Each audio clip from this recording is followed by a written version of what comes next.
bienvenidos a Detrás de la Verdad.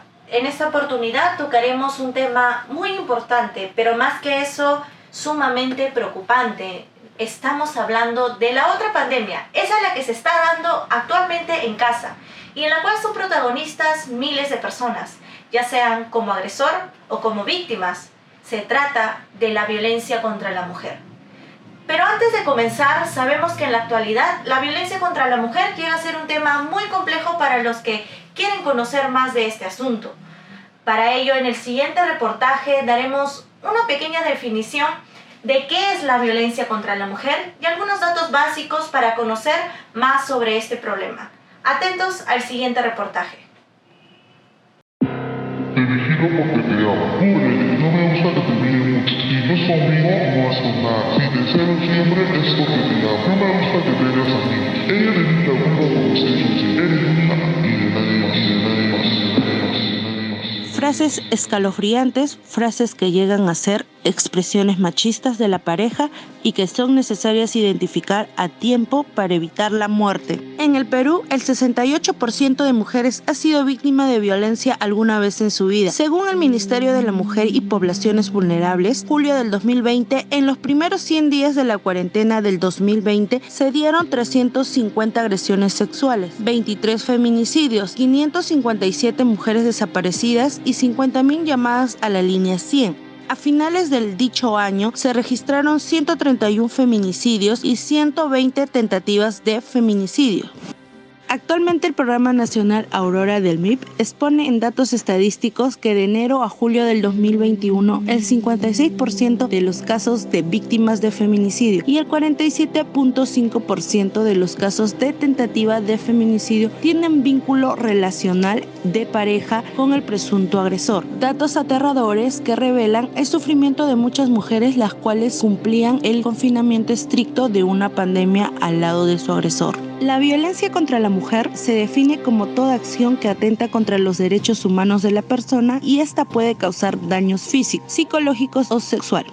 Asimismo, el MIP 2016 menciona que se trata de aquella violencia que ocurre con el contexto de discriminación sistemática contra la mujer y contra aquellos que confrontan el sistema de género. Por otro lado, las estimaciones mundiales publicadas por la OMS 2021 indican que alrededor de 1 de cada 3 mujeres en el mundo ha sufrido violencia física, sexual, de pareja o violencia sexual por terceros en algún momento de su vida. Pero, ¿qué hay detrás de este problema? Muchos especialistas mencionan que la violencia de la mujer es un problema social, que no se basa solo en el actuar del hombre, sino que existen diversos problemas sociales que forman parte de la ahora llamada cultura de violencia. Por ello, es fundamental mencionar que la educación es la principal herramienta para contrarrestar este problema. Primero, en promedio, las mujeres ganan un 17% menos que los hombres, y aunque la participación laboral ha aumentado, su tasa de desempleo sigue siendo la más alta,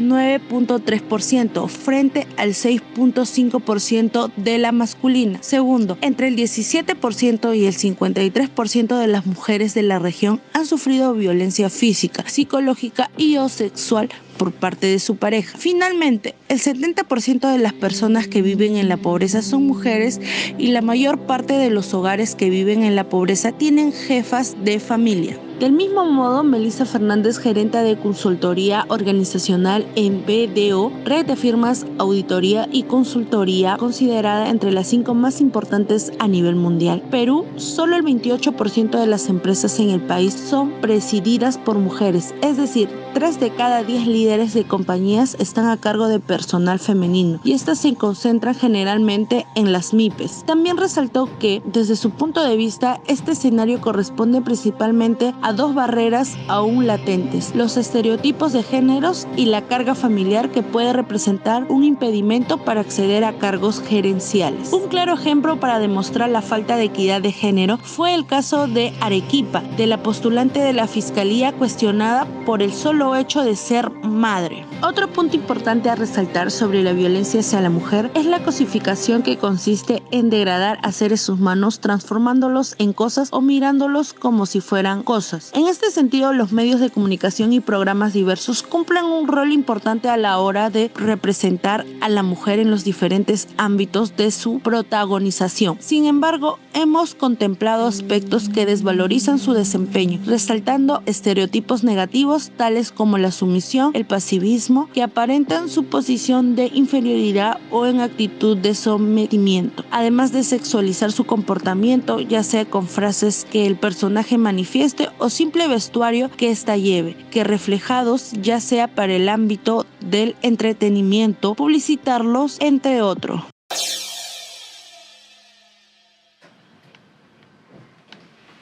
Qué indignante la nota que acabamos de apreciar, pero más indignantes son las cifras y los datos que se revelan. ¿Quién imaginaría que en medio de toda una crisis sanitaria también se vivía una epidemia de violencia y agresión en 4 paredes? Acá en mis manos tengo una cifra muy aterradora, la cual menciona que hasta la actualidad se registraron que las denuncias por violencia familiar y género aumentaron en un 130% más en la cuarentena. Eso quiere decir que el agresor puede estar en nuestra propia casa, un lugar donde deberíamos sentirnos tranquilos. Qué indignante situación la que estamos viviendo. Pero bueno, como es de costumbre en nuestro programa, para enriquecer más la información, hemos realizado una encuesta simple a través de Google Formulario a nuestra muestra, que son jóvenes, hombres y mujeres de 23 a 25 años, para que respondieran las siguientes preguntas que van a poder apreciar en pantalla. Mediante estos resultados, nuestra reportera Ángela Eusebio entrevistó a la licenciada Anilú Paredes, quien es psicóloga y nos ayudará a esclarecer las dudas del por qué estos resultados y a qué se deben estos comportamientos. Escuchemos atentos la siguiente entrevista. Buenas tardes con todos nuestros televidentes. En esta oportunidad me encuentro acompañada de la licenciada en psicología Anilú Paredes Tamayo. Muy buenas tardes, estimada.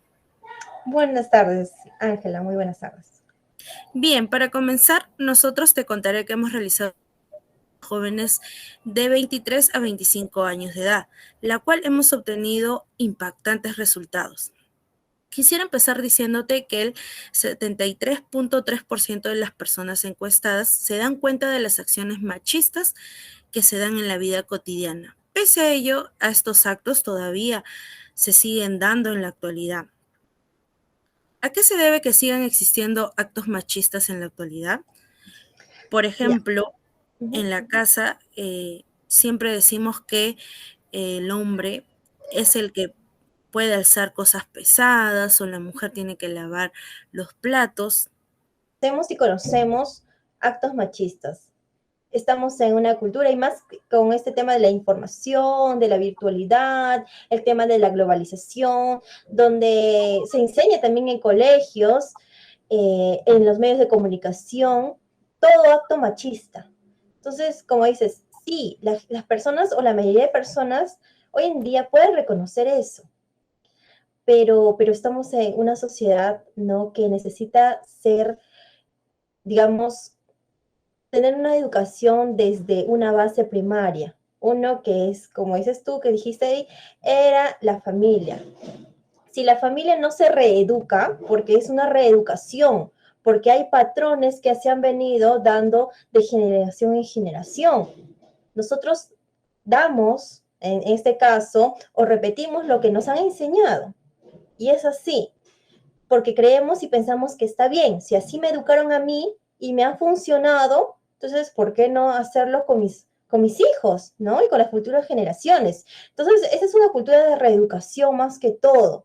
Justamente te voy a hacer la siguiente pregunta porque la primera pregunta nos lleva a replantearnos esto. Si identificamos lo que son las labores, lo machismo que nosotros realizamos en la vida cotidiana, la gente considera con un 52.5% que existen labores solamente para la mujer y solamente para el hombre. ¿En realidad esto es así o seguimos nosotros viviendo en un tabú como nos indicas tú que tiene que ver la educación? hablar un poco de más que igualdad, una equidad. Creo que lo que, no sé, lo que se preguntó, o tal vez lo que yo puedo ir reflexionando, es que bien por la propia fisionomía de la propia mujer, ¿no? Es un poco distinta a los de los varones. Entonces, hay actividades que digamos que los varones, vamos a decir físicamente, pueden desempeñar ese cargo. Por ejemplo, cargar grandes toneladas, no sé, por ejemplo, arena o ladrillo, a que las mujeres también lo pueden hacer, pero tal vez con un poco de menor medida. Entonces, no hablamos de una igualdad, sino una equidad de género, ¿no? Porque no es dar por dar. A ti te doy igualito, porque como te digo, no somos físicamente o fisionómicamente, no somos iguales. Pero por eso ahí vamos y damos lo que, según lo que uno puede realizar. Ahora, cognitivamente, obviamente, somos iguales aquí. Bueno, Nilu, te agradezco bastante por la entrevista. Para finalizar, ¿algún consejo a algo que tú quieras decir por esta lucha contra la violencia contra la mujer, obviamente, para seguir en pie? ¿O qué necesitamos como sociedad para que esto se vaya erradicando? Mira, justo hace poco hice una investigación ya sobre estilos de creencia y dependencia emocional. Y mucho radica eso y trae consecuencia de colisión lo que es la violencia. Y según esta investigación que había realizado, sí, pues el estilo de crianza depende mucho de este factor de dependencia que puede tener. Y obviamente, y aquí salía a verse, a lucidarse lo que es, dilucidarse lo que es más dependencia de las mujeres. Entonces partimos de una educación que tiene que verse desde el entorno familiar, porque es ahí donde vamos formándonos nuestro entorno primario. Entonces desde ahí tiene que partir lo que es el cambio, ¿no? Y eso con ayuda luego pues también en otros sectores que vamos a ir viendo, como es la educación en el colegio también, el hecho de hacer campañas, el hecho de monitorear a los docentes, a los estudiantes. Entonces, creo que este tema, pues, no solamente compete a un solo sector de nuestra sociedad, sino a todos. Entonces, yo lo que les digo, ¿no? En este momento es que pensemos, ¿no? Que pensemos qué queremos para nuestra sociedad, ¿no? Que esto se siga dando, se siga repitiendo. Y si tú has vivido en un entorno donde ves características, pues, de violencia, machismo, lo que sea, entonces, sé tú el gestor de este cambio. Stop, hasta ahí nada más, ¿no? Vivemos de una forma distinta, no repitamos patrones negativos que dañan a nuestra sociedad. Eso es Muchas la gracias, verdad. Anilu. Gracias. Muchas gracias a ti. Hasta luego. Interesante la entrevista, la cual nos acaba de mostrar nuestra reportera Ángela Eusebio. Ahora sabemos que hay muchos puntos que reflexionar por el bien de nuestra sociedad. Y es así que llegamos a la parte final de nuestro programa. Pero no me quiero retirar sin antes decir que es realmente sorprendente y perturbador reportar casi a diario casos de violencia contra la mujer. El Perú es el segundo país más peligroso para las mujeres en América Latina, según cifras del Ministerio de la Mujer. Cifras que nos estremecen, pero que a muchos no les sorprende, ya que se ha normalizado este tipo de hechos como si fueran parte de la inseguridad ciudadana, y es algo que no debemos permitir. Es necesario preocuparnos y alarmarnos por este tipo de actos violentos que día a día crece y sin darnos cuenta miles de mujeres forman parte de esta lista mortal. Con eso me despido, nos vemos hasta la próxima semana. Buenas noches.